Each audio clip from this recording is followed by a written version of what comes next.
Bismillahirrahmanirrahim. Assalamualaikum warahmatullahi wabarakatuh. Alhamdulillah pagi ini hari Selasa tanggal 4 Agustus tahun 2020 Allah masih memberikan kepada kita semua kesehatan. Dan apabila di antara kita masih ada yang tidak sehat ataupun kurang sehat, mudah-mudahan Allah Subhanahu wa taala cepat mengembalikan nikmat sehat itu kepada kita semua. Amin ya rabbal alamin. Selanjutnya, kita akan memulai kembali pelajaran budaya Melayu Riau atau yang disingkat BMR pada kelas 4 Fudail bin Iyad dengan tema hari dan waktu. Taib. Pada kali ini kita akan memasuki bab 2, yakni hari dan waktu.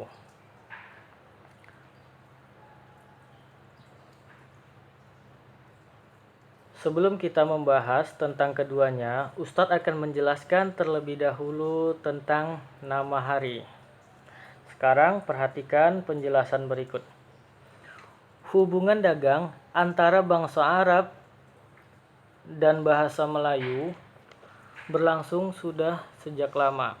Hal ini berakibat pada pertukaran budaya dan penyerapan kata-kata antara bahasa Melayu dan Arab. Untuk penyebutan nama hari, bangsa Melayu mengambil dari bahasa Arab, terutama karena penentuan hari khusus untuk ibadah umat Islam, yaitu hari Jumat. Namun, nama-nama hari itu disesuaikan dengan lafaz lidah orang Melayu. Taib. Maksud dari penjelasan ini adalah, jauh sebelum Indonesia meraih kemerdekaan, orang-orang dari kebangsaan Arab datang ke Indonesia di tanah Melayu bertujuan untuk berdagang. Saking dekatnya hubungan antara orang Arab dan orang Melayu di dalam kehidupan sehari-hari di dalam berdagang, maka disitulah terjadi pertukaran budaya dan bahasa antara orang Melayu dan orang Arab. Nah, perhatikan. Yang jadi pertanyaan, apa-apa saja sih bahasa Arab yang dipakai oleh bangsa Melayu sampai saat ini? Nah, salah satunya itu adalah nama-nama hari. Dan ini akan kita bahas di slide selanjutnya. Perhatikan. Nah, di sini ada daftar asal-usul nama hari.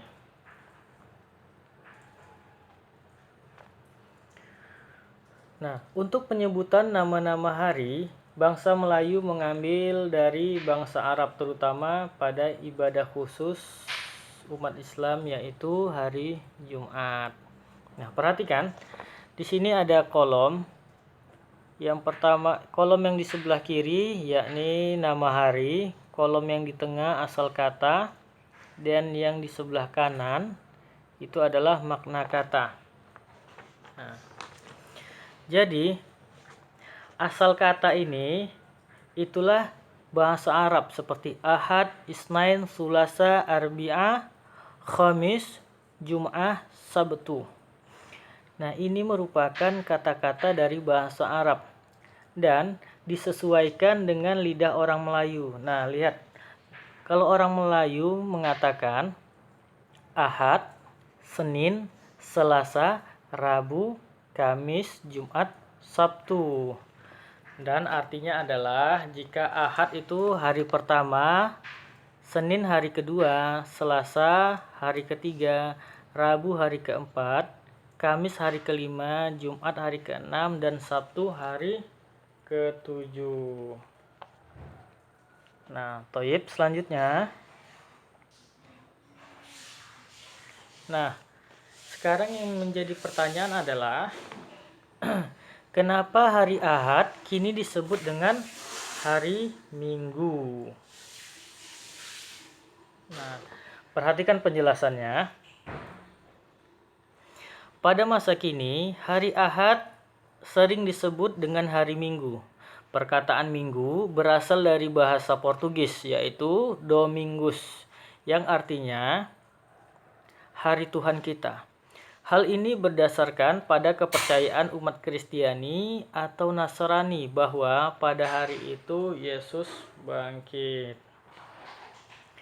Nah, perlu anak-anak Ustadz ketahui bahwa kita sebagai umat Islam wajib mengatakan hari Ahad. Ya, hari Ahad. Akan tetapi, beda halnya ketika kita berada pada tempat umum dan sedang berinteraksi pada saudara non-muslim seperti umat Kristiani dan umat Nasrani. Maka kita harus menggunakan bahasa Indonesia, yaitu hari Minggu. Baik. Nah, selanjutnya kita akan membahas tentang waktu. Perhatikan, dalam bahasa Melayu kita mengenal beberapa kata yang mengacu pada waktu atau masa tertentu. Perhatikan. Nah, di dalam waktu 24 jam itu, waktu kita dibagi menjadi 5 bagian. Ya.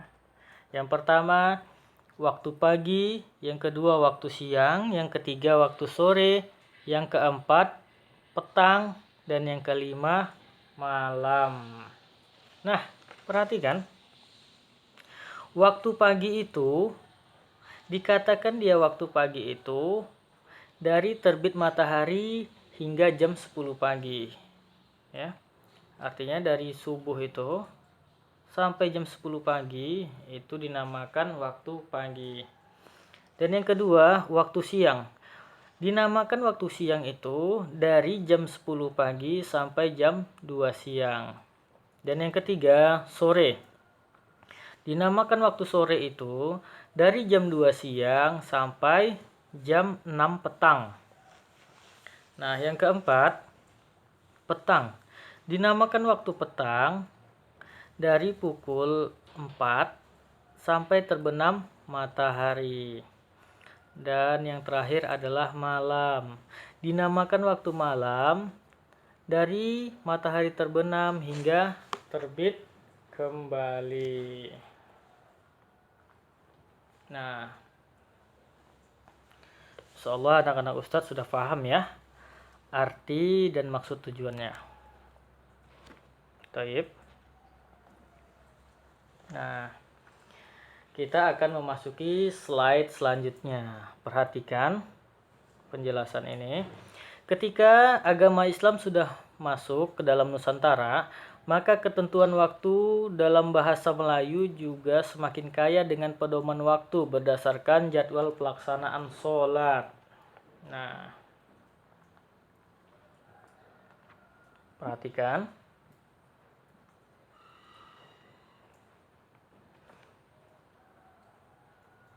Nah, di sini pedoman waktu umat Islam berdasarkan jadwal sholat ada 7 waktu. Perhatikan. Yang pertama, waktu fajar. Yang kedua, waktu subuh. Yang ketiga, waktu duha. Yang keempat, waktu zuhur. Yang kelima, waktu asar. Yang keenam, waktu maghrib. Yang ketujuh, waktu isya. Nah, perhatikan. Dia dinamakan waktu fajar adalah mulai dari fajar pertama hingga fajar kedua. Dia dinamakan waktu subuh mulai dari fajar hingga terbit matahari. Dinamakan waktu duha mulai dari matahari pagi mulai terasa panas, yaitu sekitar jam 8 pagi sampai jam 11 siang. Dan waktu zuhur mulai dari matahari tepat berada di tengah hingga jam 2 siang. Itu dinamakan waktu zuhur. Waktu asar mulai dari bayangan matahari sama panjang hingga matahari terbenam. Dinamakan waktu maghrib mulai dari matahari terbenam hingga warna kuning emas di langit barat menghilang. Dan yang terakhir adalah waktu isya mulai dari cahaya merah menghilang hingga terbit fajar. Nah, inilah pembagian waktu yang digunakan umat Islam di dalam kehidupan sehari-harinya. Insya Allah anak-anak Ustadz sudah memahaminya ya. Selanjutnya,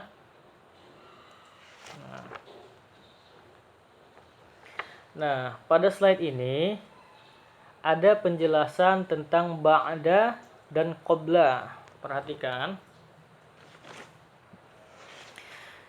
Jadi, ketika ada yang mengatakan kita pulang ba'da zuhur, maksudnya adalah bahwa kita pulang setelah waktu sholat zuhur.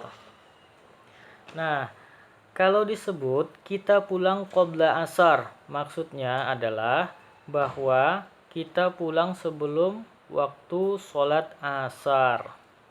Nah, yang perlu juga anak-anak Ustadz ketahui bahwasanya ba'da artinya setelah atau sesudah, dan qabla artinya adalah sebelum.